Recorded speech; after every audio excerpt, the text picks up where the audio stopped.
muchas personas que dicen estar confundidas por la enorme variedad de religiones que hay en el mundo. Y ciertamente hay muchas. Según el filósofo Kenneth Schuller, existen actualmente 4.200 religiones vivas, sin contar todas las que han desaparecido a lo largo de la historia. Así que visto de esta manera, ciertamente el panorama luce muy confuso. ¿Dónde está la verdad? Sin embargo, cuando lo examinamos con más cuidado, nos damos cuenta que la realidad es muy diferente.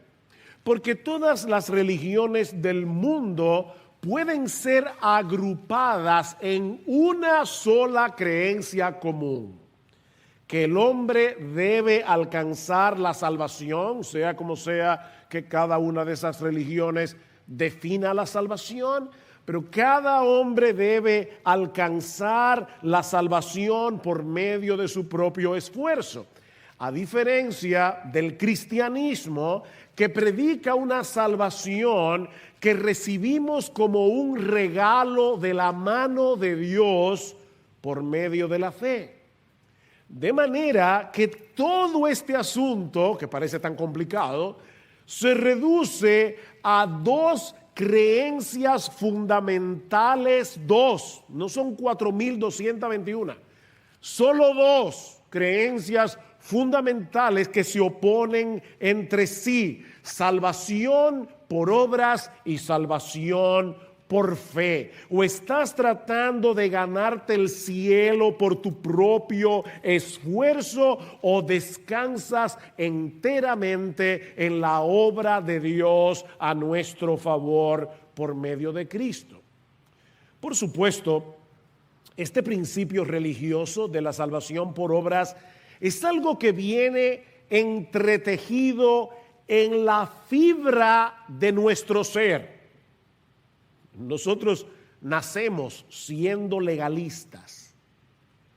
Todos hemos sido infectados de la pandemia del legalismo, que es 1000 veces peor que la del coronavirus. Esa es la razón por la que el Evangelio resulta tan chocante para tanta gente, que todos venimos de fábrica con la presuposición de que no hay nada gratis en esta vida. Si lo quieres, te lo tienes que ganar. Yo supongo que los más mayorcitos recordarán la película que en América Latina fue titulada La novicia rebelde, título fatal para The Sound of Music, con Julie Andrews y Christopher Plummer. Cuando en la película él finalmente le declara su amor, esta muchacha enamorada comienza a cantar llena de felicidad. Y poniendo aparte, ¿verdad?, la parte romántica de este asunto, lo que ella expresa en esa canción tan dulce, tan romántica, es un manifiesto legalista. Nada sucede por nada. Así que en algún momento de mi juventud o de mi niñez, yo tengo que haber hecho algo bueno. En otras palabras, las cosas no ocurren porque sí. Tiene que haber una conexión entre las cosas buenas que yo hago y las cosas buenas que recibo. Leí en esta semana una de esas frases motivacionales que ahora abundan por las redes, siempre con un marco muy bonito, una foto muy bonita. La frase decía: cada cosa que obtenemos en la vida no llega como un regalo, sino como recompensa al esfuerzo por alcanzarla. Y a la gente le encantan esas cosas, y le envían y la reenvían, y hay gente que hasta dicen amén. Amén. A un mensaje que es completamente anti Dios. Cada cosa que obtenemos en la vida no llega como un regalo, sino como recompensa al esfuerzo por alcanzarla. ¿Saben por qué a la gente le gusta ese tipo de frases?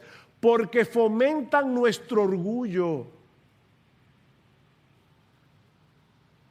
Todos queremos experimentar, ¿han escuchado esa frase? La satisfacción del deber cumplido. O sea, todos queremos experimentar la satisfacción de ver el resultado de nuestro propio esfuerzo, aún en la salvación. Y es por eso, mis hermanos y amigos que están aquí en esta mañana, que la porción de la carta a los romanos que comenzamos a estudiar la semana pasada, capítulos 9 y 10, es tan relevante. Recuerden que Pablo está tratando de explicar por qué la mayoría de los israelitas rechazaron al Mesías. Y la respuesta de Pablo en esta porción de la carta es que ellos no quisieron aceptar como un regalo la justicia que Dios nos ofrece en Cristo. No. Romanos 10:3, pues desconociendo la justicia de Dios y procurando establecer la suya propia, no se sometieron a la justicia de Dios, porque Cristo es el fin de la ley para justicia a todo aquel que cree. Ellos querían seguir tratando de alcanzar esa justicia por sí mismos, antes que aceptar que eran impotentes. Y mis hermanos, ese problema no es exclusivo de los judíos. Como hemos dicho ya, es una pandemia que nos afecta a todos. Los judíos eran una representación en miniatura, en pequeño, del problema del corazón humano. No queremos venir delante de Dios como mendigos necesitados de misericordia.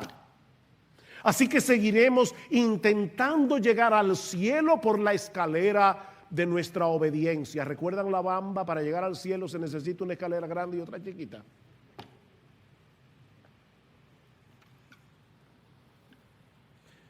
Cristo es el fin de la ley, dice Pablo. Cuando nosotros entendemos el evangelio de la gracia de Dios en Cristo, allí termina nuestro esfuerzo de ganarnos el favor de Dios a través de nuestra obediencia. Terminó ahí, Cristo es el fin.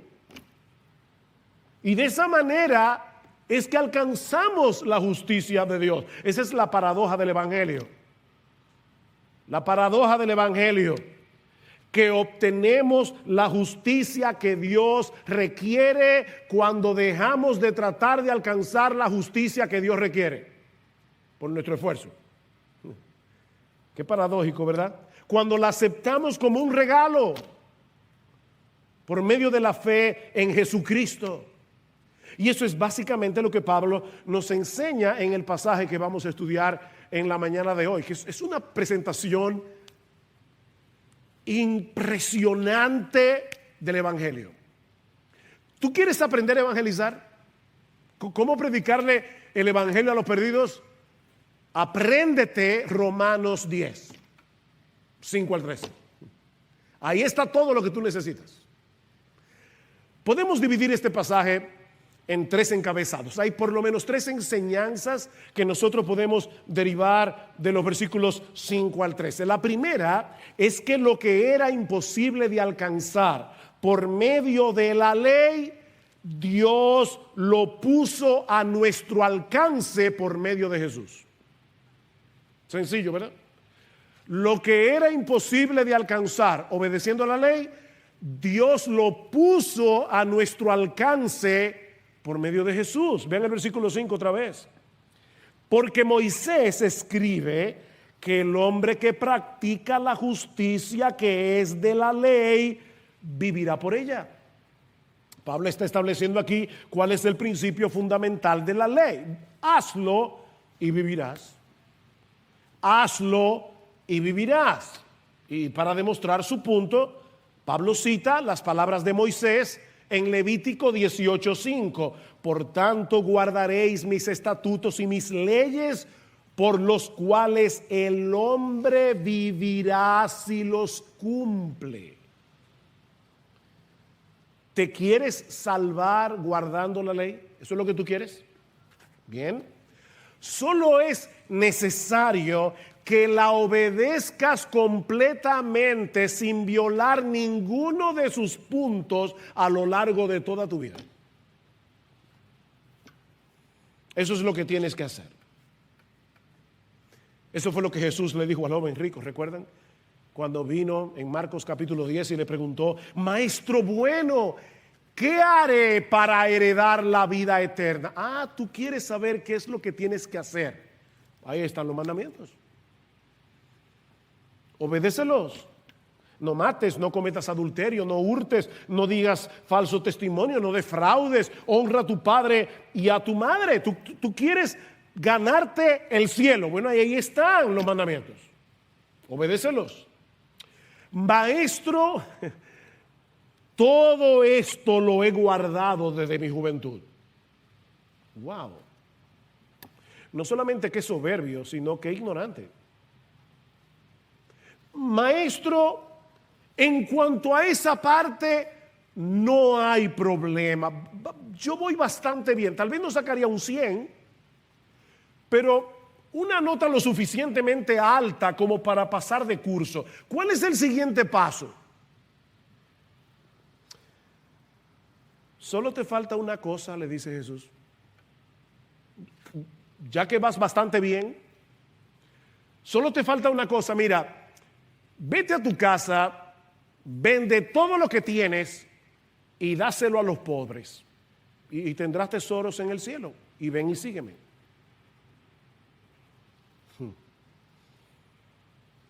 ¿Ustedes se dan cuenta de lo que Jesús está haciendo aquí? Él está poniendo a prueba a este joven con los dos mandamientos que enmarcan toda la ley, el primero y el último. No tendrás dioses ajenos delante de mí y no codiciarás. Y ahora le está diciendo: mira, si tu Dios no es el dinero, primer mandamiento, no tendrás dioses ajenos delante de mí. Y si tú no tienes problemas con la codicia, el 10º mandamiento, no codiciarás, tampoco vas a tener problemas para vender todo lo tuyo y dárselo a la gente que tiene necesidad. Y dice en Marcos 10:22 que este joven, afligido por estas palabras, se fue triste porque era dueño de muchos bienes. Ustedes ven, mis hermanos, en cierto modo estos dos mandamientos, el 1 y el 10, comprenden todos los mandamientos. La ley es un todo compacto. Si violas uno de sus mandamientos, ya eres culpable de haberlos violados todos, dice Santiago capítulo 2 versículo 10. Es por eso que Pablo dice en Gálatas capítulo 3 que todos los que dependen de las obras de la ley para salvarse están bajo maldición. Pues escrito está: maldito todo el que no permanece en todas las cosas escritas en el libro de la ley para hacerlas. Así que es imposible alcanzar la justicia a través de la obediencia a la ley. Pero dice Pablo, y aquí está la buena noticia del Evangelio: lo que era imposible de alcanzar a través de la obediencia a la ley, Dios lo hizo accesible para nosotros por medio de Jesús. Y para probar su punto, ¿saben lo que hace Pablo? Aquí hay una, vamos a decir, una santa astucia. Pablo vuelve y cita al mismo Moisés. Ven, es Moisés contra Moisés. Claro, no es Moisés contra Moisés, es Moisés complementando a Moisés. Pero recuerden que aquí había muchos judíos. Y Pablo les dice: recuerden lo que dice Moisés en Deuteronomio capítulo 30. Es como si Pablo, que es el texto que Pablo está citando aquí, como veremos ahora, pero es como si Pablo estuviera diciendo a estos israelitas y a todos los legalistas que piensan como ellos: el mismo Moisés que dijo en Levítico 18:5, hazlo y vivirás, sabía perfectamente que nadie puede alcanzar la justicia de esa forma. Versículo 6: pero la justicia que es de la fe dice así: no digas en tu corazón quién subirá al cielo, esto es para hacer bajar a Cristo, o quién descenderá al abismo, esto es para subir a Cristo de entre los muertos. Mas ¿qué dice? Cerca de ti está la palabra en tu boca y en tu corazón, es decir, la palabra de fe que predicamos. Pablo está citando aquí el capítulo 30 de Deuteronomio. Ese fue el último sermón que Moisés predicó antes de que llegaran a la tierra prometida. Y lo que él está diciendo a los israelitas es básicamente esto. Déjame ponértelo en palabras bien sencillas. No hay que hacer un esfuerzo sobrenatural para tratar de alcanzar el favor de Dios. El asunto es más sencillo de lo que parece. Hace muchos años, yo no sé si yo había nacido todavía, pero uno de mis tíos tuvo un accidente, un hermano de mi mamá, muy aparatoso al punto de que le daban pocas probabilidades de vida. Así que mi abuela le prometió a la Virgen que si sanaba a mi tío, ella se iba a ir a Higüey a pie, desde aquí, desde la capital, o sea, unos 170 kilómetros. Mi tío sobrevivió el accidente. Y por supuesto, mi abuela no cumplió la promesa. Ella nunca fue a Higüey a pie. Pero mucha gente piensa que hay que hacer algo así. O sea, de hecho, otros dirían, lo voy a hacer de rodillas. Es como, yo tengo que hacer un sacrificio para que Dios se apiade de mí. Y lo que Pablo y Moisés están diciendo es, eso es totalmente innecesario. Escuchen con cuidado las palabras de Moisés que Pablo está citando en Romanos 10, porque es un pasaje interesante y en cierto modo chocante. Dice Moisés, ellos están a punto de entrar a la tierra prometida. Dice Moisés, mira, ¿sabes qué? Este mandamiento que yo te ordeno hoy no es difícil para ti ni está fuera de tu alcance. De verdad. Sí, no es tan complicado. No está en el cielo para que digas, ¿quién subirá por nosotros al cielo para traérnoslo y hacérnoslo oír a fin de que lo guardemos? No. El mandamiento no está allá arriba, te lo estoy diciendo yo aquí abajo. No es difícil. Ni está más allá del mar para que digas, ¿quién cruzará el mar por nosotros para traérnoslo, el mandamiento, y para hacérnoslo oír a fin de que lo guardemos? No está tan lejos. Pues la palabra está muy cerca de ti, en tu boca y en tu corazón, para que la guardes. Cuando uno lee un pasaje como este, hay al menos dos preguntas que surgen en nuestra mente, sobre todo a la luz de cómo Pablo cita el pasaje en Romanos 10. Primera pregunta, ¿está diciendo Moisés aquí que guardar la ley es fácil de hacer? Segunda pregunta, ¿de dónde sacó Pablo que Moisés está hablando de Cristo en este pasaje? Porque si ustedes recuerdan Romanos 10, Pablo introduce a Jesús aquí. En Deuteronomio 30. ¿De dónde sacó Pablo eso? Bueno, cuando podemos leer el discurso completo, y de paso, mejor aún, si tú lees Deuteronomio 27, 28, 29 y 30, si tú puedes hacer eso, tú vas a ver mejor, vas a entender mejor el argumento de Pablo. Escuchen cómo comienza el discurso de Moisés en Deuteronomio 30, versículos 1 y 2. Moisés le dice al pueblo que ellos se iban a apartar de Dios y que ellos iban a recibir como consecuencia todas las maldiciones de la ley que ya fueron enumeradas en los capítulos 27 y 28. Aquí está la bendición si obedeces, aquí está la maldición si desobedeces. Y Moisés le dicen, ¿saben lo que va a pasar con este pueblo?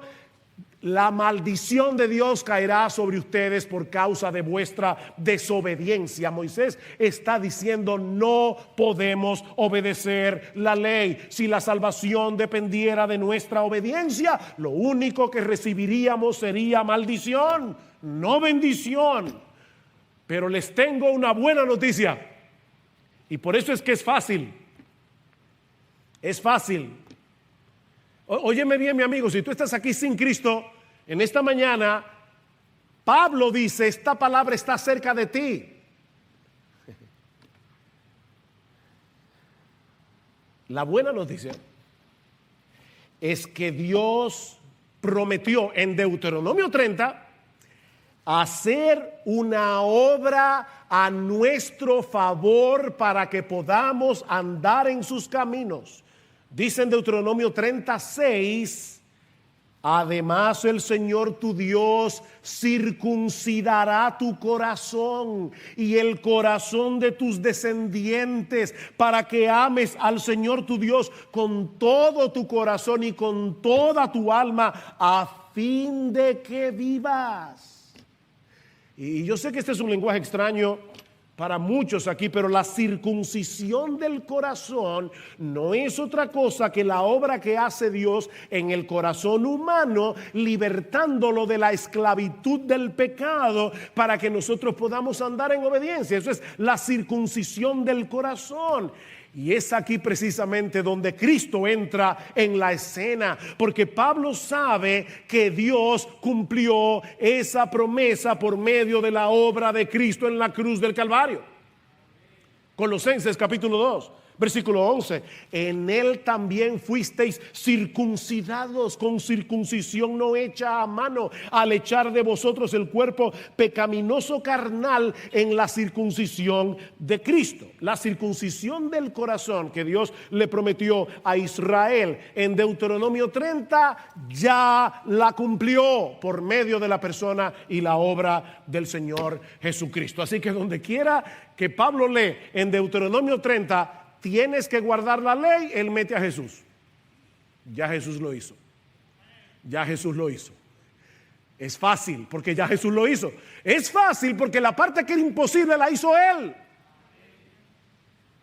Ese es el punto aquí. Así que ya Dios hizo por nosotros todo lo que había que hacer para que pudiéramos alcanzar el estándar de justicia exigido por la ley. Él envió a Jesucristo al mundo para que obedeciera perfectamente la ley y luego muriera en la cruz del Calvario por todas nuestras desobediencias. Él recibió la maldición. Así que ya no tenemos que buscar una escalera para subir al cielo y bajar de allá al Salvador. No, ya Dios lo bajó. Es lo que Pablo dice. Tú no tienes que subir al cielo, porque ya Cristo bajó del cielo, ya Dios lo envió. Tampoco tienes que ir al abismo para sacar a Cristo de la tumba, porque ya Jesús resucitó. Dios el Padre lo levantó de los muertos. Ya Dios lo hizo. Él envió a Cristo y Él lo resucitó. ¿Ven el punto? Dios hizo todo lo que había que hacer para salvarnos. ¿Qué debemos hacer nosotros? Recibir la salvación como un regalo por medio de la fe. Vean Romanos 10, versículo 8 más. ¿Qué dice? Cerca de ti está la palabra, en tu boca y en tu corazón. Es decir, la palabra de fe que predicamos. Y esa palabra de fe es el Evangelio. La palabra de fe es el Evangelio. Y es por medio del Evangelio que Dios ofrece la salvación que Él ha provisto en Cristo. ¿Y cómo debemos responder nosotros a ese mensaje del Evangelio? ¿Cómo podemos apropiarnos de esa salvación tan grande que Dios ha puesto a nuestro alcance por medio de Jesús? Bueno, eso nos lleva a nuestro segundo encabezado. Y es que la respuesta que el Evangelio requiere de nosotros es creer con el corazón y confesar con nuestra boca el señorío absoluto de Jesús y la eficacia de su obra de salvación. Ya Dios lo hizo todo. Tú no tienes que hacer nada, excepto creer y confesar. Versículo 9. Esta es la palabra de fe que predicamos, dice Pablo. Aquí está mi evangelio. Que si confiesas con tu boca a Jesús por Señor y crees en tu corazón que Dios le resucitó de entre los muertos, serás salvo.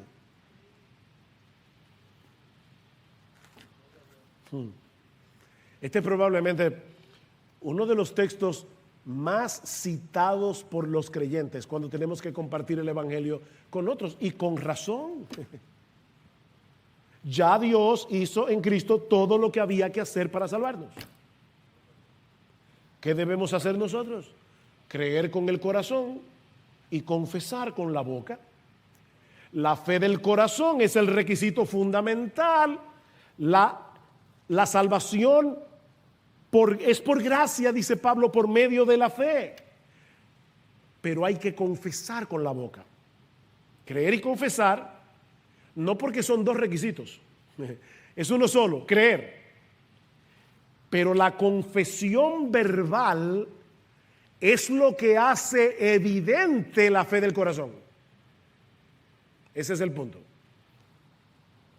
Todo el que cree con el corazón lo confiesa con la boca. Miembros de Iglesia Bíblica del Señor Jesucristo, escúchenme bien. No hay cristianos de la secreta. Eso no existe. El que cree con el corazón inevitablemente lo confiesa con la boca. El verdadero cristiano es aquel que se identifica públicamente con Jesús. No se avergüenza. Yo me acuerdo cuando mi mamá se convirtió, nadie la paraba. Era una cosa increíble. A veces, yo me acuerdo que llegó a pasar que a casa llamaron equivocado y mi mamá le decía, mira, tú llamaste aquí equivocadamente, pero no fue por error, porque yo tengo algo que decirte. Y le predicaba el evangelio. Y yo me acuerdo en una ocasión, yo no estaba ahí, pero ella nos lo contó. Ella estaba en un salón y, como era su costumbre, comenzó a predicar. Y había una persona que ahora es miembro de nuestra iglesia desde esa época. No voy a decir su nombre, pero si ella está aquí o lo está viendo, sabe quién es. Esta persona tenía un hermano que era pastor. Y eran personas de una buena posición económica. Y ellos se avergonzaban de tener un hermano pastor. Un hermano que fuera evangélico. Y ella se acercó a mami al final y le dijo, ven acá, ¿cómo tú te atreves a decir públicamente que tú eres cristiana? Y ahí mi mamá le predicó. Y esa hermana está aquí sentada, o no sé a dónde está, si por el coronavirus, pero tiene más de 40 años siendo miembro de esta iglesia. Dice el Señor en Mateo capítulo 10, versículo 32, todo el que me confiesa delante de los hombres, yo también le confesaré delante de mi Padre que está en los cielos. Pero cualquiera que me niegue delante de los hombres, yo también lo negaré delante de mi Padre que está en los cielos. El verdadero creyente no se avergüenza de su Señor. A mucha honra. Soy cristiano. Lo confiesa con la boca. Y por si acaso, Pablo no está hablando aquí de la confesión que hacemos en un momento, cuando hacemos profesión de fe o el día que nos bautizamos. Hay iglesias que toman este texto y dicen, tienen que confesar con tu boca, así que levanta tu mano, ven al frente. No, no tienes que hacer nada de eso. Pablo no está hablando de la confesión de un día. Pablo está hablando de un estilo de vida. El creyente vive creyendo y confesando que Jesús es el Señor. Eso no es un momento de su vida. ¿Y qué es lo que los cristianos creen y confiesan? Bueno, Pablo dice en primer lugar que Jesús es el Señor. Y esa es otra forma de decir, nosotros creemos que Jesús es Dios. El nombre Jesús, Yehoshua, significa Jehová salva. ¿Recuerdan cuando José estaba elucubrando si dejaba en secreto a María cuando supo que estaba embarazada? Y dice que un ángel del Señor se le apareció en sueños y le dijo, no. Lo que en ella es engendrado del Espíritu Santo es, y llamarás su nombre Jesús, porque Él salvará a su pueblo de sus pecados. Jesús. Así que el verdadero creyente es aquel que cree que Jesús es el Dios encarnado que vino al mundo a salvar a su pueblo de la esclavitud y condenación del pecado. Óyeme bien, mi amigo, el que no cree que Jesús es Dios va camino al infierno. El que no cree que Jesús es Dios, la segunda persona de la Trinidad, va camino al infierno. Los testigos de Jehová están incluidos aquí. Los mormones están incluidos aquí. Todas las sectas que niegan la divinidad de Jesús están incluidas aquí. Para salvarse hay que confesar que Jesús es Dios. Pero no se trata meramente de asentir con nuestro intelecto, yo creo que Él es Dios. No, esta frase Jesús es el Señor implica también que el verdadero cristiano es aquel que ha levantado su bandera blanca de rendición y se ha sometido a Jesús como el soberano de su vida. Jesús es el Señor. Este es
el título que se usaba en el Antiguo Testamento para referirse a Jehová.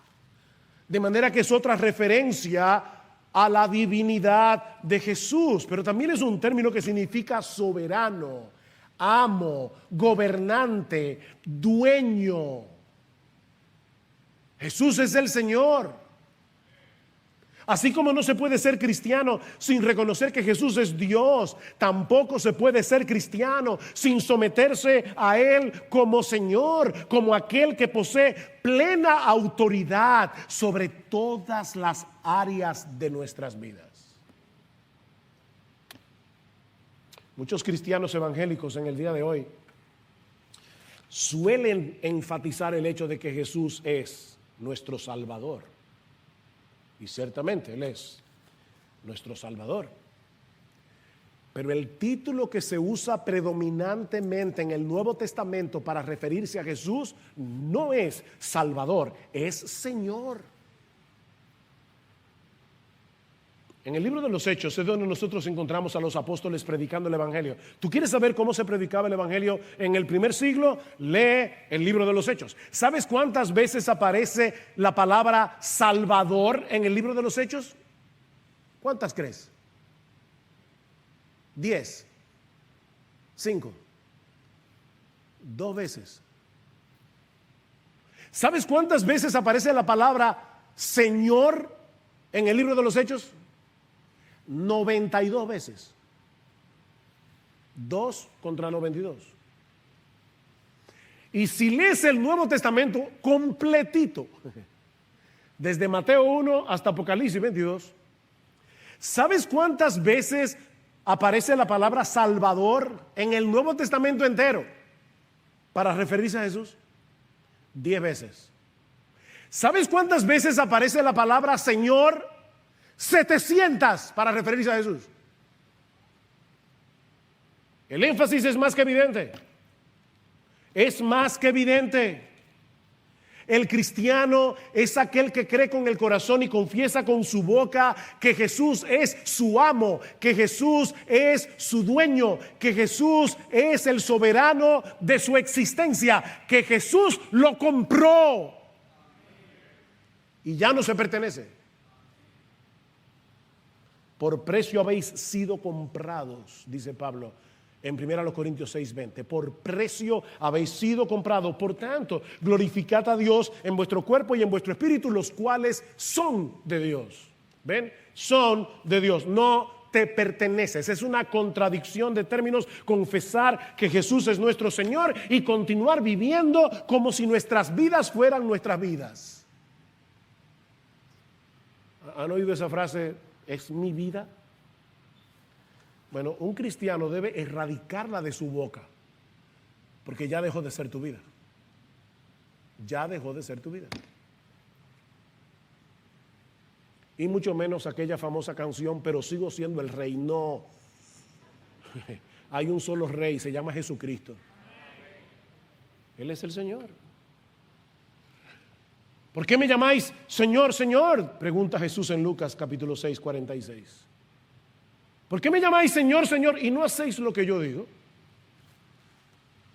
No tiene sentido. ¿Cómo que yo soy el Señor? Si Cristo es nuestro Señor, Él es dueño de todo lo que somos, Él es dueño de todo lo que tenemos. Mi hermano amado, mi hermana querida, Jesucristo es el Señor de tu tiempo. Jesucristo es el Señor, el dueño de tu dinero, de tus recursos. Jesucristo es el dueño de tu familia. Jesucristo es el dueño de tu trabajo. Jesucristo es el amo de tu entretenimiento. Él es Señor. Y lo que Él quiere que tú y yo hagamos está aquí.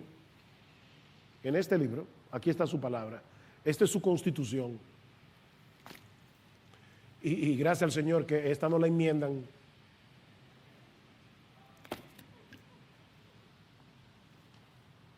Es por eso que el llamado de Jesús es a morir. ¿A qué nos llama Jesús? A morir a nosotros mismos. Y decía a todos, Lucas 9:23, si alguno quiere venir en pos de mí, niéguese a sí mismo. Tome su cruz cada día y sígame.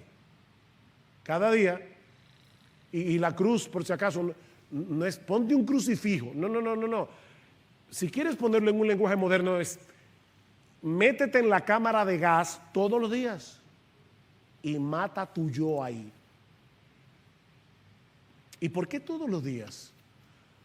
Porque a nosotros se nos suele olvidar quién es nuestro Señor.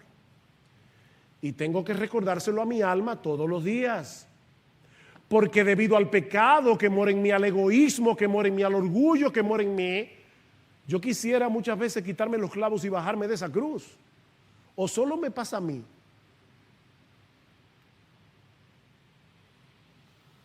Pero el cristiano no solo cree y confiesa que Jesús es el Señor. Él confiesa y cree en la eficacia y suficiencia de su obra de salvación. Vean otra vez el versículo 9, que si confiesas con tu boca a Jesús por Señor y crees en tu corazón que Dios le resucitó de entre los muertos, serás salvo, porque con el corazón se cree para justicia y con la boca se confiesa para salvación. El cristiano es aquel que está persuadido de que su salvación descansa completamente en Cristo y en nadie más. En nadie más y en nada más. En nadie más y en nada más.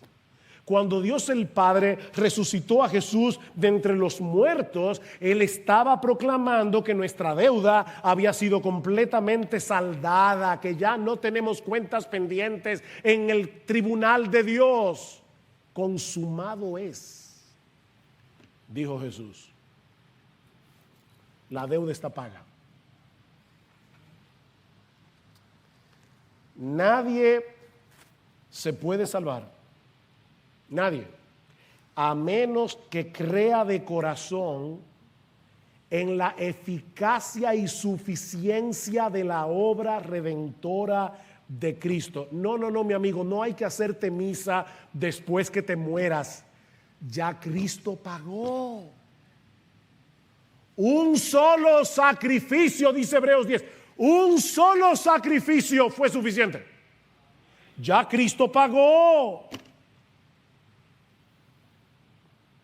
Eso es exactamente lo mismo que Pablo había dicho al final del capítulo 4. Luego de afirmar que Abraham creyó y le fue contado por justicia, dice Pablo en Romanos capítulo 4 versículo 23, y voy a leer aquí de la Reina Valera, y no solamente con respecto a él se escribió que le fue contada, sino también con respecto a nosotros, a quienes ha de ser contada, esto es, a los que creemos en el que levantó de los muertos a Jesús, Señor nuestro, el cual fue entregado por nuestras transgresiones y resucitado para nuestra justificación.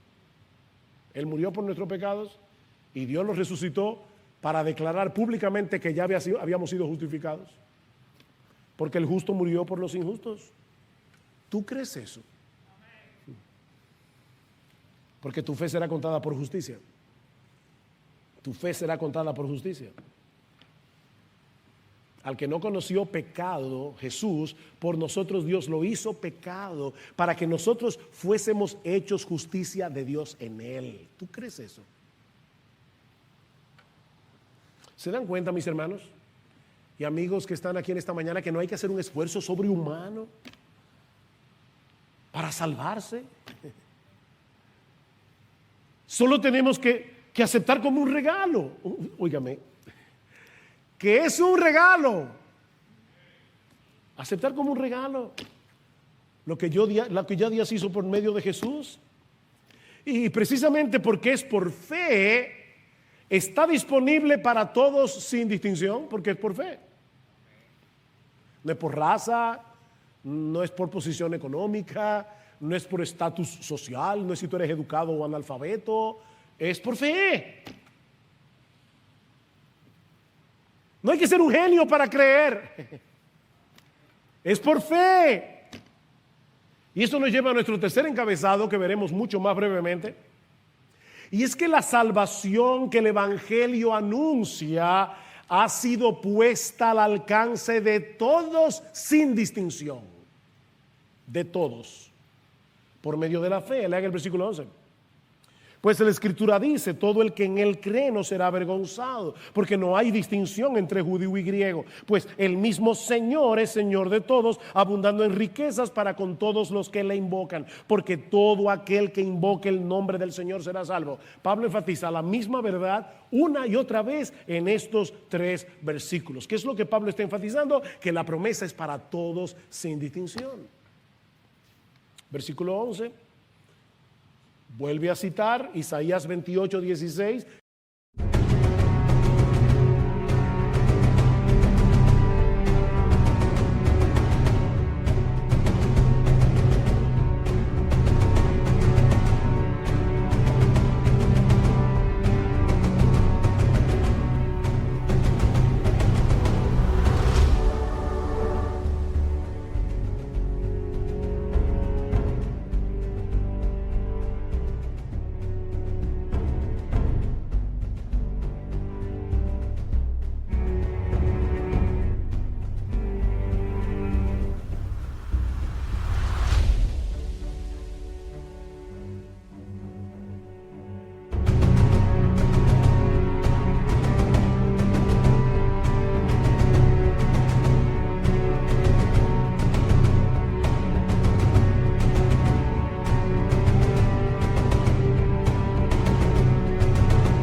Que ya citó en Romanos 9:33, perdón.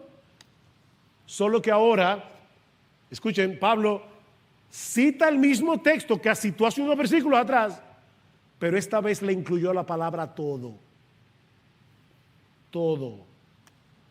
Todo el que en él cree no será avergonzado.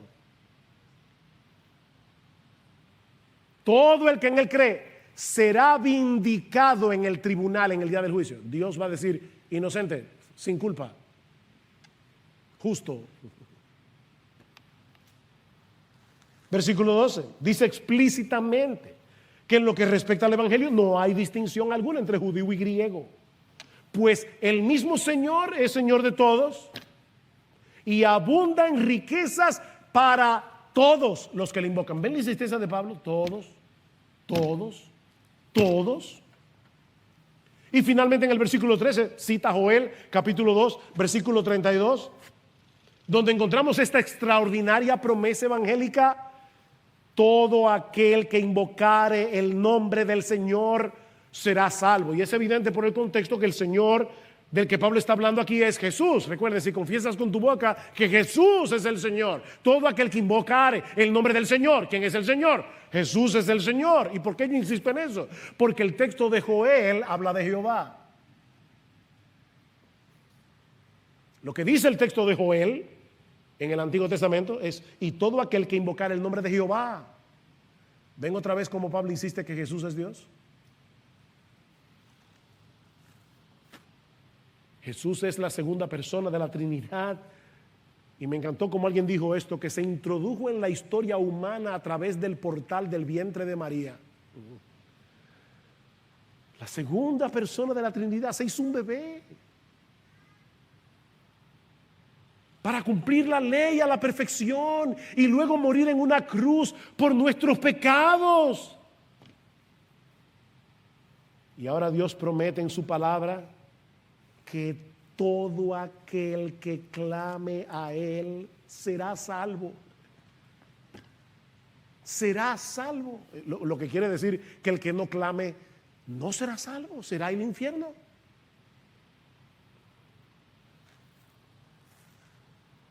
Y enfatizo una vez más estas dos palabras: todo aquel. Todo aquel.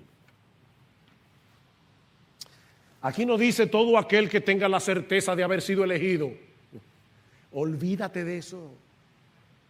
No es que te olvides de la elección, es que tú no tienes que saber si fuiste elegido o no. Ese no es tu problema, ese es el problema de Dios. El tuyo es responder al evangelio. Aquí no dice todo aquel que se haya guardado de enlodarse con pecados escandalosos, no. De paso, tampoco dice todo aquel que sí se enlodó, porque hay gente que cree que el evangelio es para los borrachos, los drogadictos, las prostitutas. No. Todo aquel significa todo aquel. Y es para todos, porque todos necesitamos la salvación que Dios nos ofrece en Cristo. Todo aquel. La promesa es para todos los que invocan su nombre. ¿Y qué significa invocar el nombre del Señor? Creer. Mira, cuando tú llegaste a la iglesia, yo sé que esto es una comparación que no es del todo correcta, bueno, es correcta, pero no enmarca todo lo que es creer. Pero cuando tú llegaste a la iglesia, tú te sentaste en esa silla. Y yo estoy seguro que tú le hiciste una prueba a ver si era suficientemente fuerte como para que tu peso no rompiera. Tú te sentaste simplemente. Tú creíste que esa silla podía con tu peso.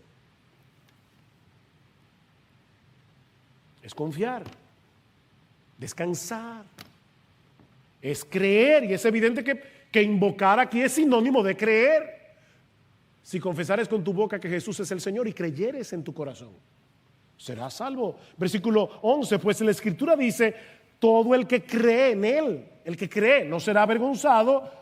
Y ahora la explicación: porque no hay distinción entre judío y griego, pues el mismo Señor es Señor de todos, abundando en riquezas para con todos los que le invocan. Ven, creer, invocar, sinónimo. Versículo 14: ¿cómo pues invocarán a aquel en quien no han creído? ¿Qué es invocar el nombre del Señor? Es creer. Es creer. Mi amigo, clámale a Jesús que te salve. Mi amigo, yo te ruego de verdad, de corazón, pídele que te rescate. Eso es invocar: Señor, auxilio. Señor, voy camino al infierno, a un infierno eterno, eterno. Hace mucho que yo no uso esta ilustración, así que me van a excusar los más viejos, la voy a usar otra vez. ¿Saben lo que significa eternidad? Eternidad. ¿Tú te das cuenta del peligro en el que tú estás? Alguien decía, mira, si tuviéramos aquí una montaña de arena del tamaño del monte Everest y un pajarito viniera cada 1000 años y tomara en su pico un grano de arena de esa montaña y la trasladara a otro lugar 1000 años cada vez, cuando ese pajarito haya logrado traspasar el monte completo, no habrá pasado un segundo de la eternidad. Un segundo. Eternidad. Yo quiero que esa palabra retumbe en tu corazón. Señor, sálvame. Por favor, rescátame, Señor. Oh, perdóname, auxilio, Señor. Por favor, Señor. Ten misericordia. Oh, Cristo, pongo mi confianza en ti, en que tú hiciste todo lo que se requiere para que yo pueda ser perdonado. Perdóname, Señor, rescátame. Aún cambia mi corazón de piedra. Oh, ayúdame en mi incredulidad, Señor. Mi amigo, tú no tienes que hacer un montón de cosas heroicas para tratar de convencer a Dios con tu esfuerzo de que estás tratando en serio de alcanzar su favor. No, lo único que debes hacer es dejar de esforzarte y confiar por completo en la obra sobrenatural que Él llevó a cabo a través de la vida, muerte, resurrección y ascensión de nuestro precioso Salvador.